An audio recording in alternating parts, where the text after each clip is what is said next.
Hello, Dr. Brad Hulsebus here, and welcome to another edition of Ask the Chiropractor. Ask the Chiropractor is my little podcast that I do when someone has a question about chiropractic or chiropractic care. I try to answer. I'm a chiropractor here in Rockford, Illinois. I'm a proud graduate of Palmer College of Chiropractic, and I'm happy to be the team chiropractor of the Rockford Ice Hogs. Let's dive into it.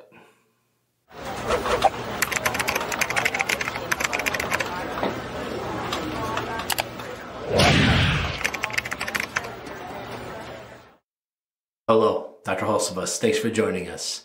So this week, somebody left a comment on last week's podcast with their question, and that's perfect.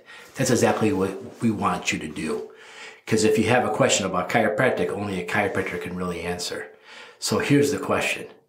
Can I go to the chiropractor, or should I seek chiropractic care after I've had a stroke? And that's a great question. And that's a really interesting topic because so many lies have been told about chiropractors cause stroke. Chiropractors cause arteries to hemorrhage and give you a stroke. And if you go back and listen to any of my previous podcasts, I presented nothing but the PubMed research information showing the opposite. That's never been proven, and that's just a vicious old lie that was told about us. So if you were to ask a medical provider, I've had a stroke, should I go see a chiropractor? And so many of them are under this false premise that we cause strokes. They would probably tell you without a hesitant of a second, no, you shouldn't go. In reality, lots and lots of people have gotten great success getting chiropractic care after a stroke. But this is not like you just come in, every other patient would ever come in. There's many things we have to consider and many things that we have to investigate before we start. So the answer is yes, you can come in, but we need to do some work before you start. A lot of times we have to alter our technique. A lot of times we have to change the way we adjust this to adjust that. A lot of times, no, we don't have to alter anything. We can go in and just take care of you. So the first thing we always want to know is you can't just tell us like, yeah, I had a stroke. Where was it? What was involved? How long ago did it happen? What's included in the stroke? Where was the damage? What have you lost motor function-wise? What have you recouped? Where have you been? What kind of PT have you done? So be prepared to bring all your records and be prepared to share all that information with the chiropractor before you start. I think this is very important for us to understand things. I had a patient one time who actually had the vertebral artery in his neck be occluded, which means that no, you can't turn and twist your head. He's been told the dentist's office that they got to be careful how they work on his mouth because they can't twist him.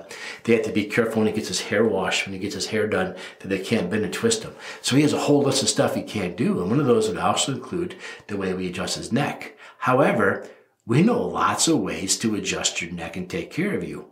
So we were able to alter the way we take care of him, and he got great success. He was having a lot of problems with his hands going numb and going tingling and having a lot of things going up and down his arms after the stroke. Again, he saw us after the stroke. He didn't see us before. He saw us after the stroke. And we were able to change the way we adjust him and eliminated that one variable, and he got great success, and he was nothing but happy.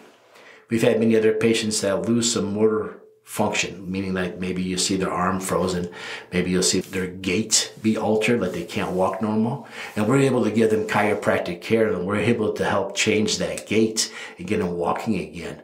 Now, are they able to hold the adjustment as long as everybody else? Sometimes no, sometimes yes. Often the answer though is no. It's because they've lost muscular tone, their muscles, their ability to hold the adjustment because of the stroke. But they've come in, a lot of the times they come in and say, hey, I've been walking funny again. I know it's time for my adjustment. And after we do the adjustment, are they perfect? No, not always.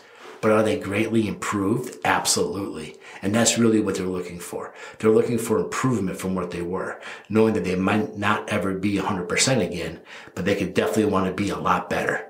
And so I know I take care of several patients that have had strokes before meeting me. Right? I think it's crazy I have to clarify that, but I'll clarify that. They had it before they met me, and now I take care of them. And they've noticed a big change in their functions. Now, some of them haven't noticed a change at all in their functions. Parts of their body still aren't working good as they used to. But they've noticed is that they're slowing down the aches and pains they used to have. Think about this with me for a second. The spine gets subluxated. three bones or whatever get fixated under stress. They stop moving. The body locks them up to protect them. That creates a stress response at that level. That affects the nerves coming and going out of that area. So we adjust those. We call those subluxations. Chiropractors adjust those. Everybody we come across, that's what we do every day long. But now let's add the fact that you've had a stroke and you've lost or altered some of your muscular abilities to do things. Will this add or decrease the amount of stress going to your spine? It would increase it. So the likelihood of you getting these fixations or subluxations, would they go up or down? Would they would go up because of the lack of proper motor function because of the stroke. Now you have extra stressor hitting you, which makes you more susceptible to having these issues.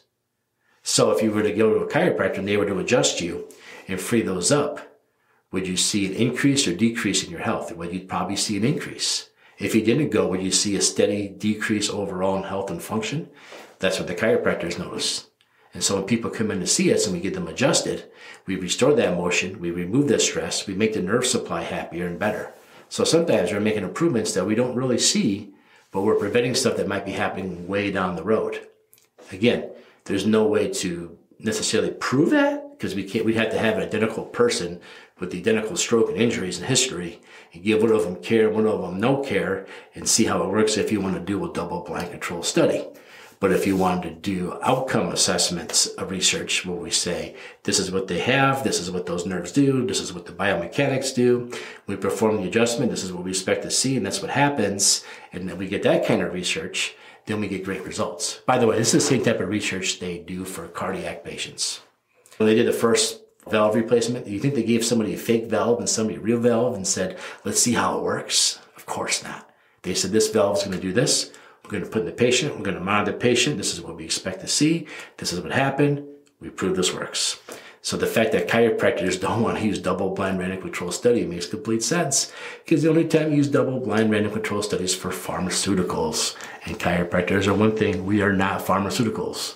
So those of you who are looking for double-blind random control studies on stroke victims, you're not going to find it because nobody wants to subject themselves to that. Okay? So can chiropractors help with stroke victims? We have a lot of stroke victims that come in, they receive chiropractic care, and they do better.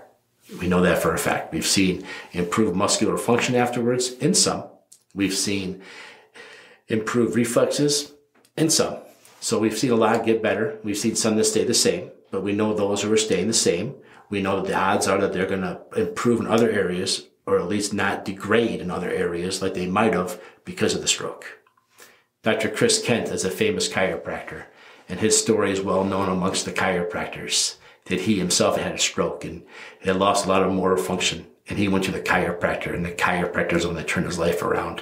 When he was warned over and over again, don't go to that chiropractor, you've had a stroke. The chiropractor turned him around so much he became a chiropractor. And he's one of our top leading researchers now in the chiropractic field. I've studied Dr. Kent's work since I first graduated chiropractic school back in early 2002. I listened to his, back then we didn't have podcasts back then, we had CDs. I used to get his CD every month. We'd go over the latest research and break it down for us. He's a chiropractor, one of my mentors, one of the people I've always looked up to. Great story, and he's living proof that chiropractors could definitely help after a stroke. Again, when you go to the chiropractor after a stroke, make sure you bring all your medical records so the chiropractor can really look at it to see if it needs to alter an adjustment or change something. Also, make sure that you know the dates and everything like that. Again, that helps the chiropractor establish it. If the stroke was 5 years ago and you've had no incidents since, that kind of changes things. Summarize. Can a chiropractor help after a stroke? Yes. Will a chiropractor take care of everything? No. But will a chiropractor make things a lot better after a stroke? Yes. We've seen improvements here. We've seen improvements there. Some other people, we don't see full improvements, but we definitely see benefits. So there's definitely a benefit of visiting a chiropractor after a stroke. Will most doctors tell you to go see a chiropractor after a stroke? No. And it's because they've been taught to the AMA back in the day that they should say that whenever somebody asks without any research or knowledge, just to say it. Again, you can go back, look at Chester Wilk versus the AMA, and you can learn what I'm talking about, the biases that the AMA used to push out about chiropractors. I'm not making this up. There was a United States Supreme Court about it. I met Dr. Chester Wilk several times, and I've even been to his house. It's a very true story. Look it up, W-I-L-K, Chester Wilk. There you have it. Can chiropractors help after a stroke? Absolutely. Now, if you have any questions about chiropractic or chiropractic care, or if you know someone talking about chiropractors or chiropractic care, always make sure their source came from a chiropractor. We're the only ones that study and know this stuff. And if you have a question about chiropractic or chiropractic care, go ahead and ask. That's what had this video came to be. Somebody made a comment after a previous one. They asked the question. Here I am answering it. So go ahead and leave your question below, and we'll see that. Or go ahead and go to my website, rockforddc.com. That's rockfordc.com. Hit message, and we'll get the message right there. And maybe next time we're talking, you'll be the topic of the week. All right, everybody. Thanks for tuning in, and we'll see you again next week with another Ask the Chiropractor question. Thank you.